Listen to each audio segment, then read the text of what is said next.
back there. And so, I don't blame them when they thought they died and went to the underworld. So they decided to name this place after the Roman god of the underworld, Pluto. And anteroom is just a fancy word for a small room before a larger one.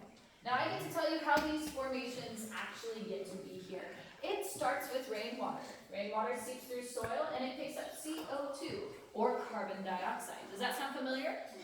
Yes. Well, when those two things mix, we get a weak carbonic acid, or soda water, as you may know it. That soda water will seep into the limestone through cracks and dissolve minerals, mostly which we call calcite.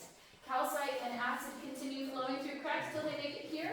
The water will drip or flow, release the CO2 back into the air, and it drops calcite in layers like pieces of paper stacking one on top of the other, and they harden. This takes a really long time though. We know that this cave on average grows a rate of 1 cubic inch or an ice cube every century. Right? But now there's a couple things that I need to tell you about. I promised to explain why we can't touch stuff, right? And I just told you that these need water to grow, right? But what happens when you mix oil and water? They don't mix, they separate. And so what happens is if you put oil on a rock and it stays there, well, the water will just slide right off and nothing grows there ever again.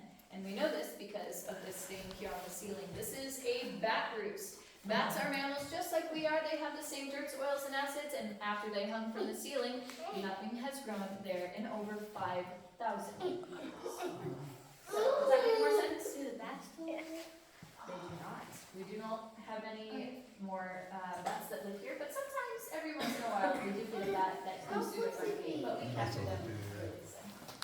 Alrighty guys, we're going to continue on down these switchbacks. They are 72 feet, and it's really steep and wet, so please be careful. We are going to aim for the darker parts